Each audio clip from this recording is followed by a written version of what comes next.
housing finance companies. While of its time as COVID-19 grips the world with its deadly embrace. Everywhere, as also in India, the mission is to do whatever it takes to prevent the epidemiological curve from steepening any further.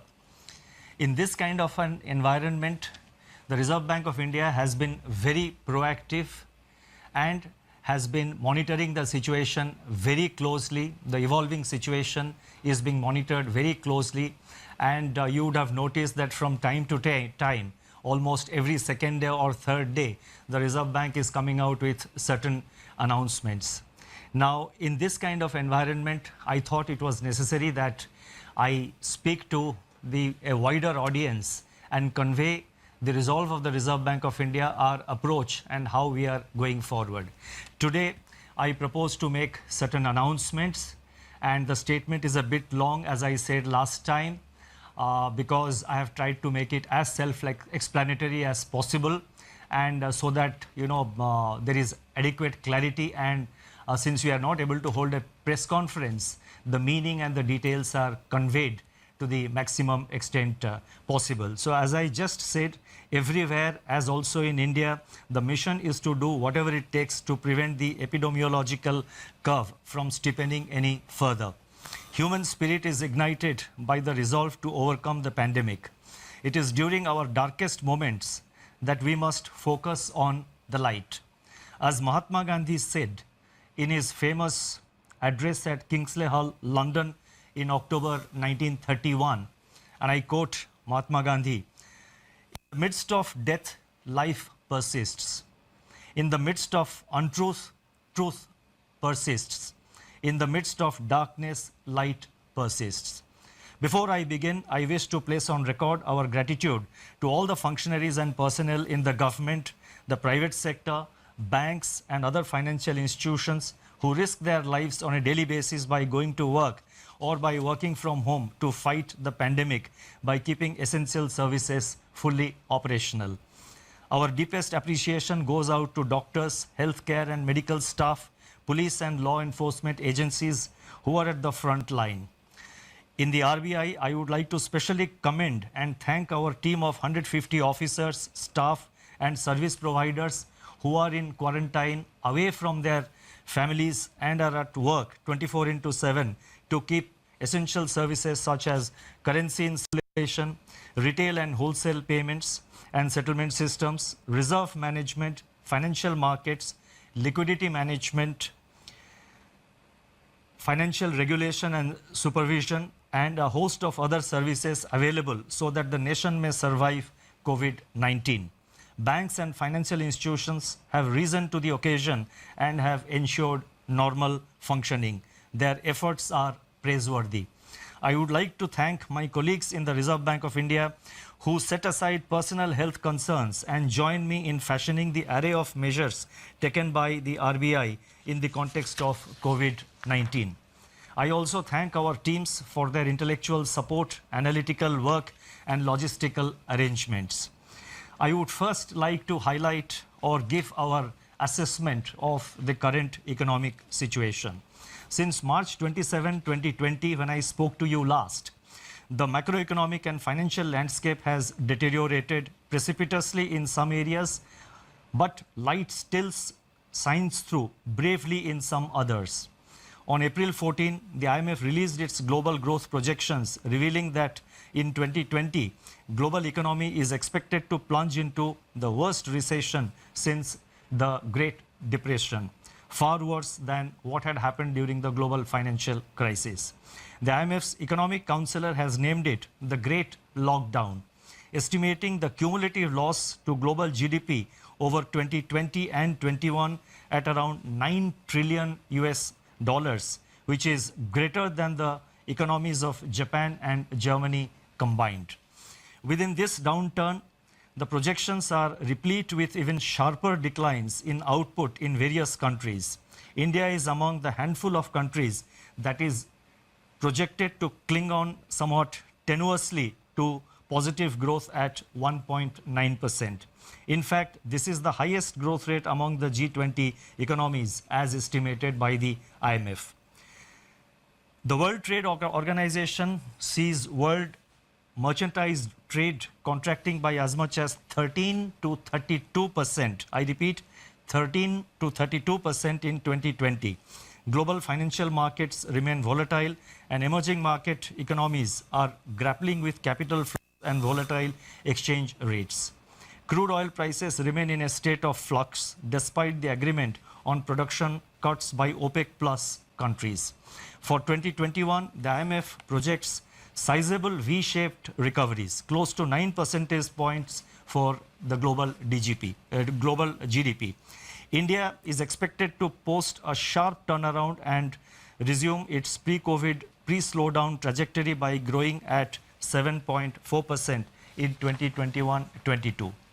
Over the last 3 weeks, there have been a few data releases on domestic developments, but they are too disjointed to allow a comprehensive assessment of the state of economy. Yet, there are a few slivers of brightness among the encircling gloom. In my statement of March 27, I had referred to continuing resilience of agriculture and allied activities on the back of all-time highs in production of food grains and horticulture, with huge buffer stocks of rice and wheat far in excess of the buffer norms. By April 10, pre-monsoon Kharif sowing had begun strongly, with acres of paddy, which as you know is the principal Kharif crop, up by 37% in comparison with the last season, that is in comparison with the Kharif of 2019. States such as West Bengal, Telangana, Odisha, Assam, Karnataka and Chhattisgarh are leading in sowing activity despite the lockdown.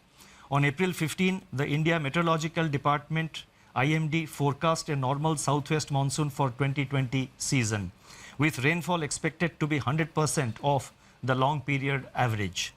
These are early developments and they bode well for our rural demand, supported as they are by accelerating fertilizer production, which was noticed up to February 2020. The robust growth of 21.3% in tractor sales up to February 2020 as against a contraction of 0.5% in the corresponding period of the previous year may provide an offset to farm labor shortage on account of the lockdown. In other production sectors, the situation is more somber. On April 9, the Index of Industrial Production for February was released, showing that industrial output accelerated to its highest rate in 7 months. The impact of COVID-19 is not yet captured in these prints. So therefore, there is no reason to get misled by the IIP data which was released up to February, because the impact of COVID-19 comes thereafter.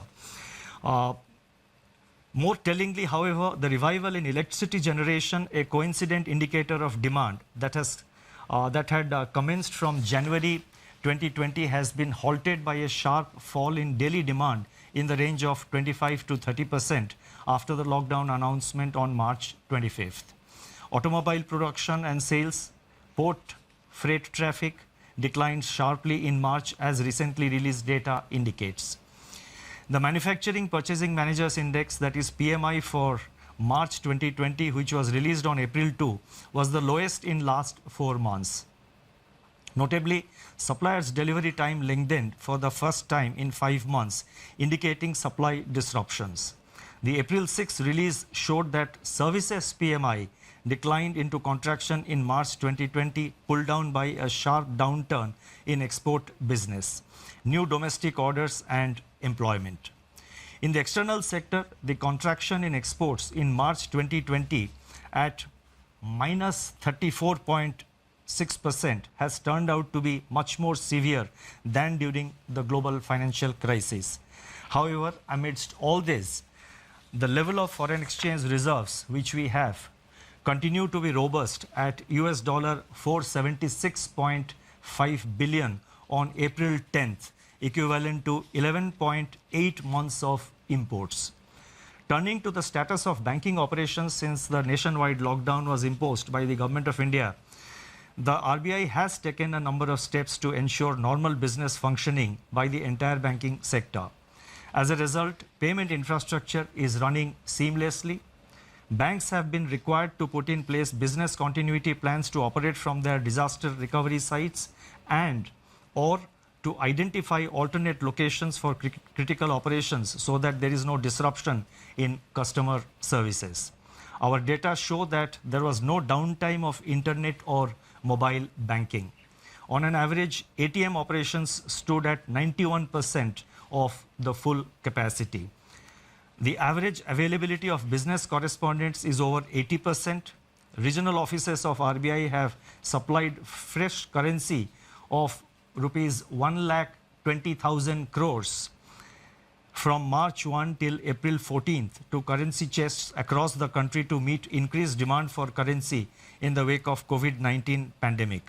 Banks have indeed risen to the occasion by refilling the ATMs regularly despite several logistical challenges. In my statement of March 27, I had indicated that together with the measures announced on March 27, the RBI's liquidity injection was about 3.2% of GDP since February 2020 MPC meeting. And as you would recall, the February MPC meeting, the announcements were made, if I recall correctly, on 6th of February. So from 6th February 2020 till March 27th, including the announcement made on March 27th, RBI had injected liquidity of an amount equivalent to 3.2% of our GDP. Since then, that is since March 27th, surplus liquidity in the banking system has increased sharply in the wake of sustained government spending. Systemic liquidity surplus as reflected in net absorptions. I am talking about net absorptions, that is the difference between the taking into account both the reverse repo and the repo. So therefore, the systemic liquidity surplus as reflected in net absorptions under the LAF averaged at about rupees 4.36 lakh crore during the period March 27th to April 14, 2020. As announced on March 27, the RBI undertook 3 auctions of targeted term repo operations, that is TLTRO, injecting cumulatively rupees 75,041 crore to ease liquidity constraints in the banking system and distress financial markets. Another TLTRO auction of rupees 25,000 crore is being conducted today. In response to these auctions, financial conditions, now this is very important, in response to these conditions, financial conditions have eased. I correct myself, in response to these auctions, financial conditions have eased considerably as reflected in the spreads on money and bond market instruments. Moreover, activity in the corporate bond market has picked up appreciably with several corporates making new issuances. There are also some indications that redemption pressures faced by the mutual funds have also somewhat moderated. Against this background, and as I mentioned, that we have been constantly monitoring the situation after considerable internal deliberation and after monitoring the evolving situation, and in our effort to see that the financial system is fully functional, the markets are fully functional, we have in RBI decided to announce certain additional measures, and I would now like to elaborate upon them.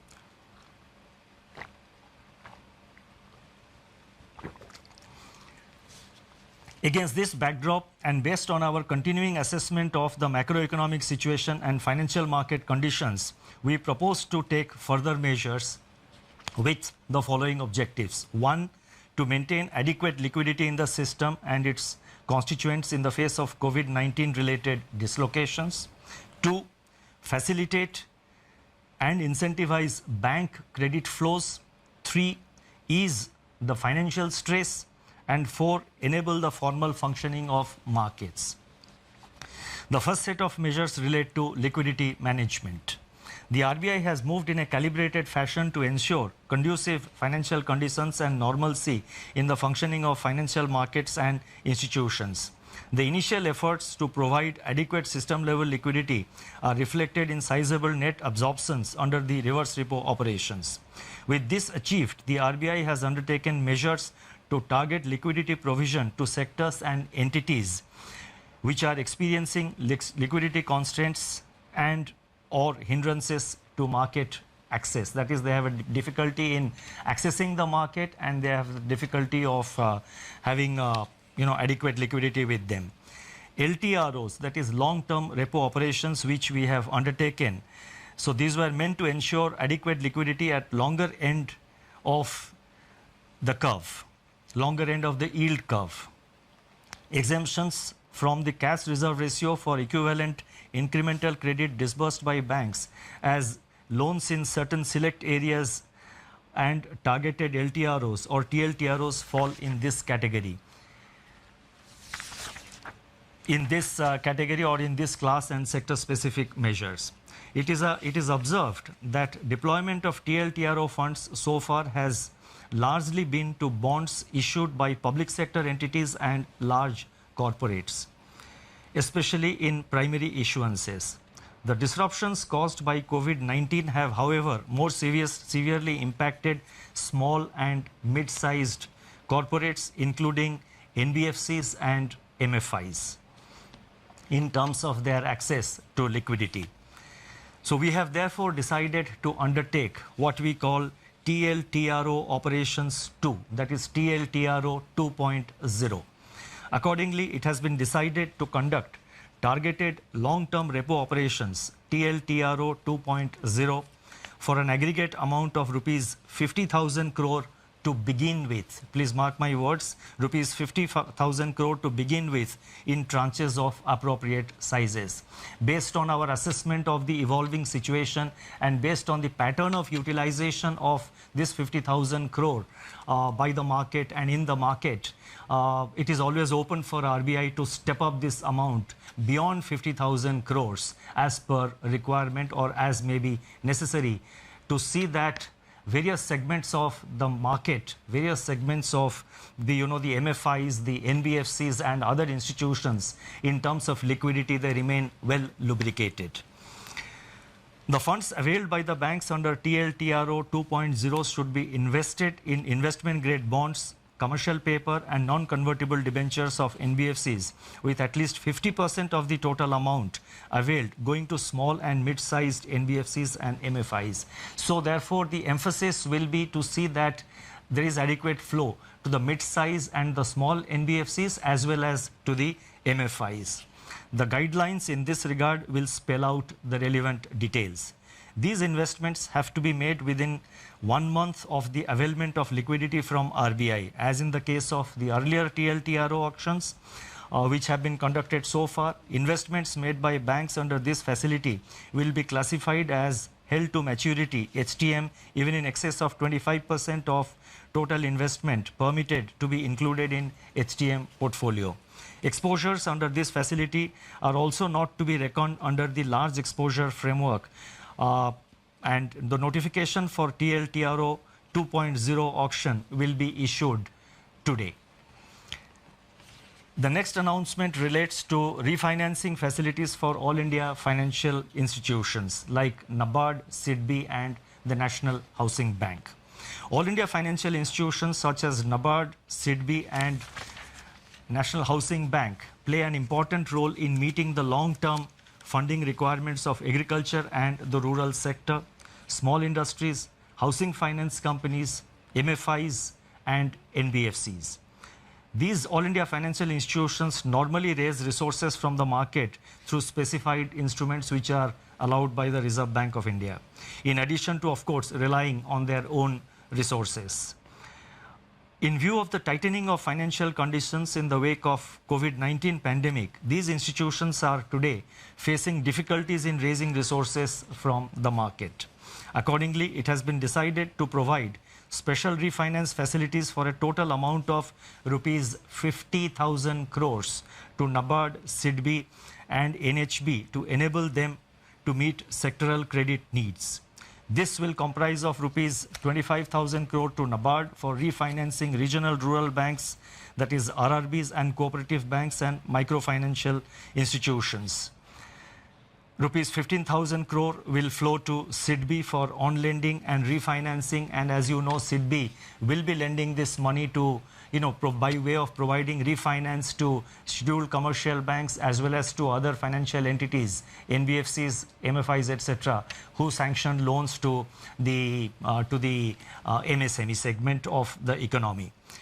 And NHB will be allotted rupees 10,000 crore for supporting housing finance companies, HFCs. Now, these amounts which I announced, that is totally 50,000 crore, of which 25,000 crore goes to NABARD, 15,000 crore goes to SIDBI, and 10,000 crore goes to NHB.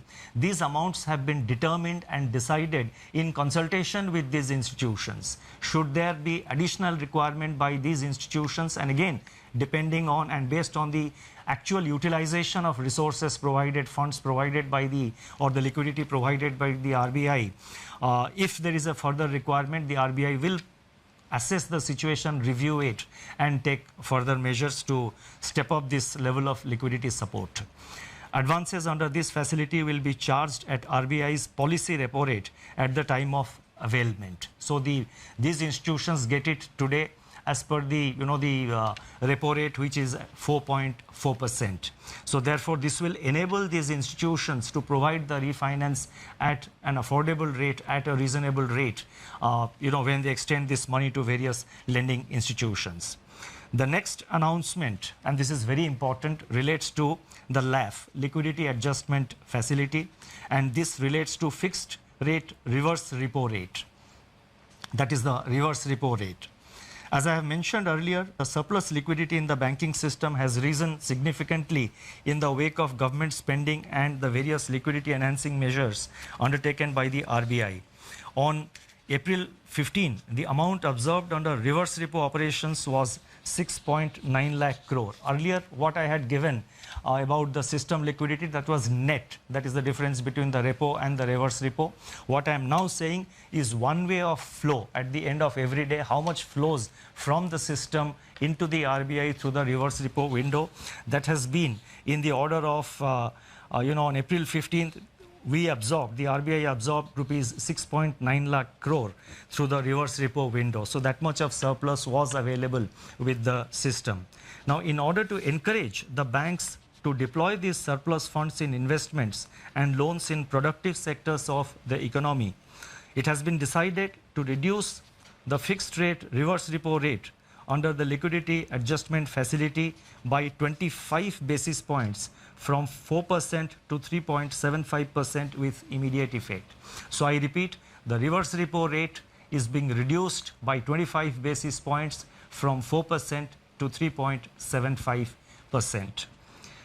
The policy repo rate, however, remains unchanged at 4.4% because that is a matter which is decided by the MPC, and also the marginal standing facility rate and bank rate, they also remain unchanged at 4.65%.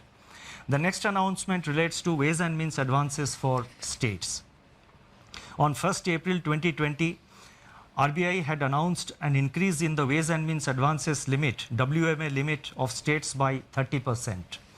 It has now been decided to increase the WMA limit of states by 60% over and above the level as on March 31st, 2020 to provide greater comfort to the states for undertaking COVID containment and mitigation efforts, and also to plan their market borrowing programs better.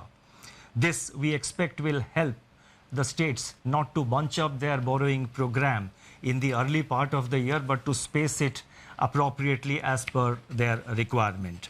The increased limit will be available, that is this increased limit of WMA up to by 60%. This facility will be available till September 30th, 2020. The next set of measures are related to regulatory measures. On March 27, 2020, the Reserve Bank had announced certain regulatory measures to mitigate the burden of debt servicing brought about by disruptions on account of COVID-19 and to ensure the continuity of viable businesses. Based on a review of rapidly evolving situation and consistent with globally coordinated action committed to by Basel Committee on Banking Supervision to alleviate the impact of COVID-19 on global banking system, additional regulatory measures are being announced today. So whatever regulatory measures we are announcing, they are consistent with the Basel guidelines. The first measure under this category of regulatory measures, they relate to asset classification. Economic activity has come to a standstill during the period of the lockdown. Now, as I go with these announcements, I request your patience, because in the concluding paragraphs, in the concluding 2 or 3 paragraphs to which I will come very shortly, I have attempted to give some kind of a forward guidance on certain aspects, so I request your patience. I repeat, economic activity has come to a standstill during the period of the lockdown, with consequential lingering effects which have unambiguously affected the cash flows of households and businesses. On March 27, the Reserve Bank had permitted lending institutions to grant moratorium of 3 months on payment of the current dues falling due between 1st March and May 31st. It is recognized that the onset of COVID-19 has also exacerbated the challenges for such borrowers even to honor their commitments, which have fallen due on or before February 29, 2020 in standard accounts. The Basel Committee on Banking Supervision has taken cognizance of the financial and economic impact of COVID-19 and very recently announced that the payment moratorium periods, public or granted by banks on a voluntary basis relating to COVID-19 outbreak, can be excluded by banks from the number of days past due in respect of NPA recognition. Therefore, it has been decided that in respect of all accounts for which lending institutions decide to grant moratorium or deferment and which were standard as on 1st March 2020, the 90-day NPA norm shall exclude the moratorium period. That is, there would be an asset classification standstill for all such accounts from 1st March to 31st May 2020. NBFCs which are required to comply with Indian accounting standards Ind AS may be guided by the guidelines duly approved by their boards and as per the provisions and as per the advisories of the Institute of Chartered Accountants of India in recognition of impairments. In other words, NBFCs do have the flexibility under the prescribed accounting standards to consider such relief to their borrowers. At the same time, we are cognizant of risk build-up in banks' balance sheets on account of firm-level stress and delays in recoveries. With the objective of ensuring that banks maintain sufficient buffers and remain adequately provisioned to meet future challenges, they will have to maintain a higher provision of 10% on all such accounts under the standstill, spread over 2 quarters. That is March, that is the quarter ending March 2020 and June 2020. These provisions can be adjusted later on against the provisioning requirements for actual slippages in such accounts. You see, while we are announcing certain forbearances, etc., for the banks, Reserve Bank, as the regulator of the banking system, has to ensure that our banks remain financially healthy over a period of time and in the long term. So therefore, while announcing certain prudential relaxations, we have to necessarily see that the banking system also remains healthy. So therefore, we have required them to make certain provisions, and in any case, we are saying that these provisions can be adjusted later on against provisioning requirements for actual slippages. Only if if the slippage doesn't arise, then the banks have adequate flexibility to sort of deal with appropriately deal with it in their accounts. The next announcement relates to extension of resolution timeline. Under RBI's Prudential Framework of Resolution of Stressed Assets, dated June 7, 2019, in case of large accounts under default, scheduled commercial banks, all India financial institutions, NBFCs which are non-deposit taking but systemically important, and deposit taking NBFCs are currently required to hold an additional provision of 20% if a resolution plan has not been completed within 210 days from the date of such default. Recognizing the challenges to the resolution of stressed assets in the current volatile environment, it has been decided that the period of resolution plan shall be extended by 90 days. The details of this announcement will, of course, be spelled out in the circular which will be issued. The next announcement relates to distribution of dividend. It is imperative that banks conserve capital to retain their capacity to support the economy and absorb losses in an environment of heightened uncertainty. It has therefore been decided that in view of the COVID-19 related economic shock, scheduled commercial banks and cooperative banks shall not make any further dividend payouts from profits pertaining to the financial year ended 31st March 2020 until further instructions. This restriction shall, however, be reviewed on the basis of the financial position of banks for the quarter ending September 30, 2020.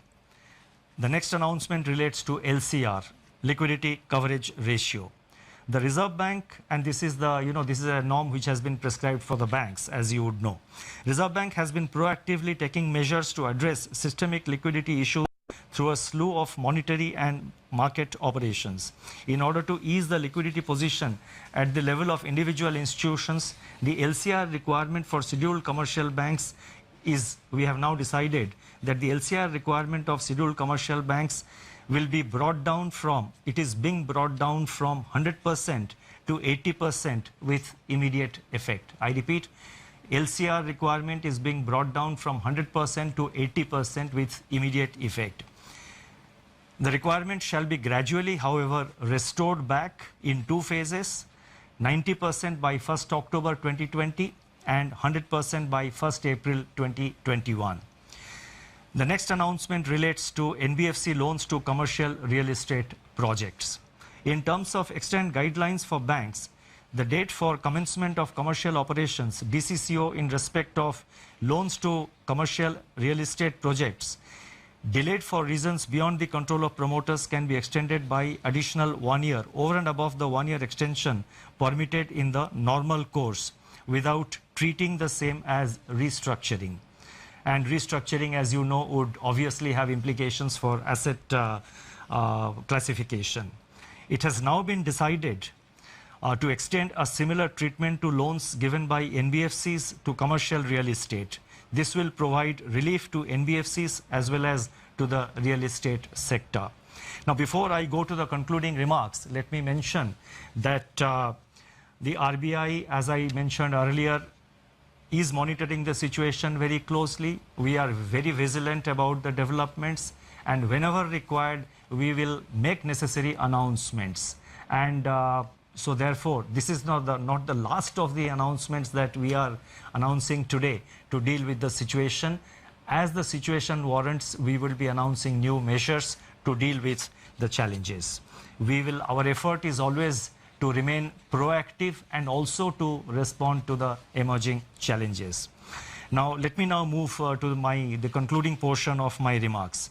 In conclusion, I would like to review recent developments relating to inflation and the outlook without infringing in any way the mandate of the Monetary Policy Committee. The press release of National Statistics Office NSO on April 13, 2020 showed that CPI inflation for March 2020 declined by 70 basis points to 5.9%. This is, however, based on data gathered up to 19th March. The data showed a softening of food inflation by around 160 basis points on account of the easing of prices of vegetables, eggs, meat, fish, pulses, etc. In other categories of CPI inflation, pressures remained firm. Daily data on 22 essential food items covered by the Department of Consumer Affairs of Government of India suggest that food prices have increased by 2.3% in April so far, that is up to April 13th. In a broad-based manner, though onion prices have continued to decline, and at the same time, the PDS kerosene prices have slumped by 24% in the first fortnight of April.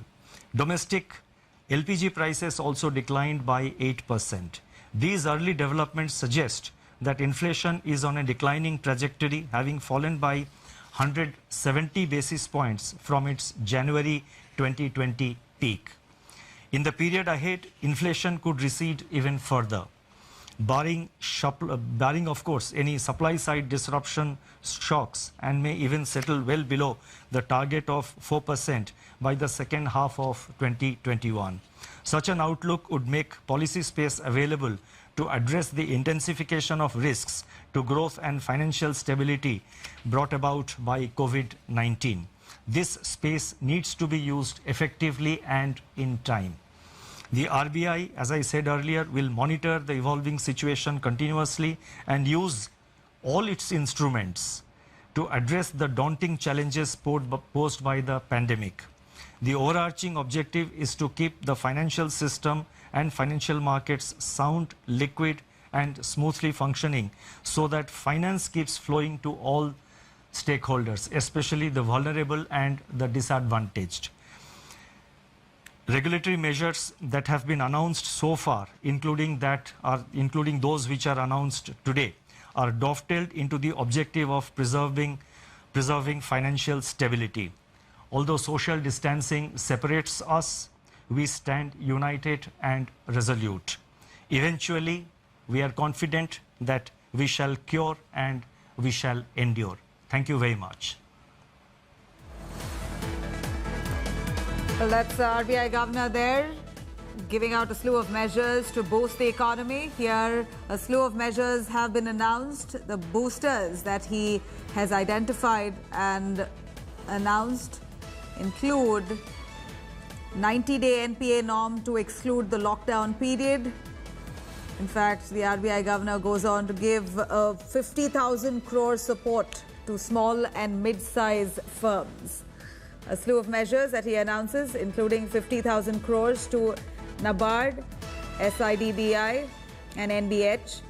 In fact, reverse repo rate also reduced by 25 BPS to 3.75%. Here, 60% more funds for states as well that have been announced by the RBI.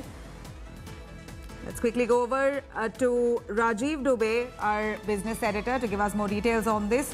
Rajiv, please do give us in detail the slew of measures that the RBI have released. Just a little while ago, he's given out a few points for ease of business and to give a booster to the shrinking economy here, owing to COVID-19. As we were expecting, this was largely aimed at non-bank finance companies and smaller, finance companies.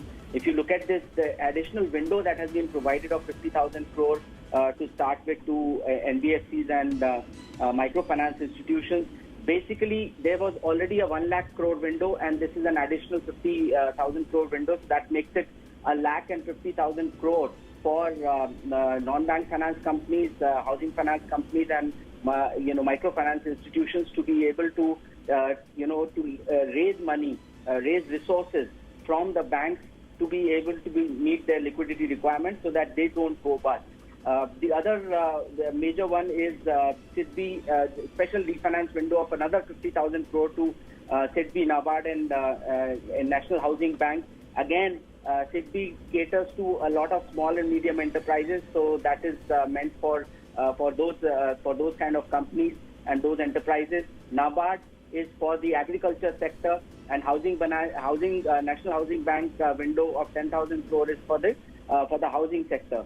So it seems like the big focus of this of today's initiative was in NBFCs, small enterprises, and companies that lend to small enterprises, and then of course real estate. Very, very critical move on the real estate front to allow them 1 year window over and above the year that was already allowed earlier. So real estate which had borrowed from either banks or NBFCs get about 2 years to be able to recover from this crisis, which is I think a very, very big move from the real estate point of view. And finally, asset classification, not accounting for the moratorium period, essentially makes it a 6-month freeze on asset classification, so that banks that have lent to enterprises which have got into some kind of financial trouble will now not be classified as non-performing assets.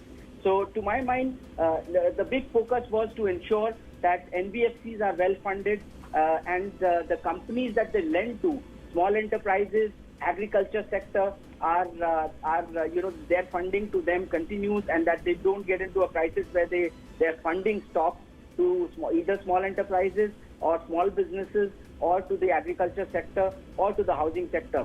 So NBFC focus, real estate focus, and the fact for large enterprises that they are now going to get about 6 months of time to prepare for this and to ensure that they don't become a non-performing asset is what was clearly the focus of this address by the RBI governor. Right. Rajiv, here we're looking at a slew of measures, but how far do you think all of this will trickle down to the ground to aid the economy, which is currently shrinking? So, NBFCs is almost instant. NBFCs is going to be almost instant. The money has been coming into the system. The problem has been that the banks lending RBI lending to banks and banks lending to NBFCs is the big crisis there. The problem here is that when the banks take the money from RBI and then add their own margin into it, what it costs the NBFCs is very, very substantial. So one of the concerns from the NBFC's point of view has been that can't the RBI lend to NBFCs directly, which is not something the RBI does, but it is well within RBI's powers to be able to lend directly to NBFCs. But RBI has chosen not to do that. The result is that the cost to NBFCs for these funds is substantially higher, sometimes as much as 7 to 8% more than the rate at which RBI lends to banks. As a result of which, banks have been very cautious in lending to the NBFCs or to subscribing to this paper to the non-bank finance companies. And you would see that most of the subscription by banks into the NBFC paper has been of very safe nature, like Power Finance Corporation. They have not really lent to NBFCs in the order in which RBI would have required.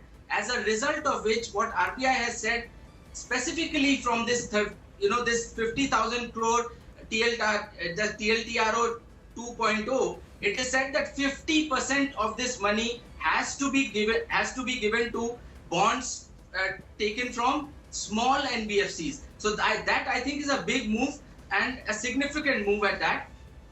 As far as the special refinance for SIDBI and NABARD and NHB is concerned, again 50,000 crore going into small and medium enterprises and their requirements, agriculture sector and their requirements, and housing finance sector and their requirements is a move that was the need of the hour. The very fact that commercial real estate has got this two-year window is also a big relief for the real estate companies, because many of them were in very serious trouble because the sales have practically stopped and they have their loans to pay to the banks, and the banks would have come after them if RBI hadn't come up with this. And for large enterprises, it's an immediate relief of 6 months. So they are not going to be classified as non-performing assets for at least a period of 6 months. So I think by and large, many of these moves will come into effect almost immediately. But clearly, NBFC sector is not going to be pleased with the way this is being done, because when RBI lends to banks and banks then lend to or buy corporate paper from NBFCs, basically it adds a lot of margin that banks will take, about between 4 and 8%, which NBFCs could have avoided if RBI lent to NBFCs directly. Like I said, RBI has never done that, but it is well within its powers to be able to lend directly to NBFCs. But RBI, in its wisdom, has probably for the moment chosen to not do that because of the number of NBFCs that are there in the market. Right. So if you do decide to give this directly to NBFCs, after all, which one will you give to and which one will you not give to? And it becomes a very tedious exercise, and probably RBI is not ready for it at this point in time. But if there was a provision where RBI could lend directly to NBFCs, it will be a very significant saving in terms of interest rate to the NBFC sector. Right. Rajiv, do stay with us. We also have Rahul Srivastava joining us, our National Affairs Editor. Rahul, we're looking at a couple of points that the RBI has highlighted. Of course, maintaining liquidity in the system, facilitating and incentivizing bank credit flows, easing financial stress, as well as enabling formal working of markets. According to you, what are those takeaways? Are you satisfied? You see, Rajiv has explained the nuts and bolts of this entire exercise by the RBI governor. But let me, what from the public point of view, if you look at this exercise carried out by the RBI, it is very clear that there is no big bang, flashy stimulus kind of attempt. I think what is being done, attempted by the government and the RBI working together, is that to provide a certain sense of relief, improve liquidity at a time when the government is opening up the industrial sector, manufacturing and others, by announcing certain restrictions will be eased from April 20th. If you see, this is exactly as the idea is to create a conducive atmosphere. One, there should not be too many curbs and restrictions. The second is that there should be availability of cash and credit into the system. The liquidity has to be available. The banking systems, which depend on a loan servicing and other kind of exercises, their bottom lines should not deteriorate. The banking system should have adequate reserves to make up for any kind of setback which can accrue right now. There are certain distressed sectors which need funding and which need certain amount of regulatory relaxation. Say, for example, the commercial real estate sector. By increasing the timelines, the RBI has actually helped them. Then there is also that the moratorium period will not be part of the NPA classification. All these are measures to remove that fear in the system that what if you invest money right now, liquidity is improved, you borrow money, but what if you don't perform?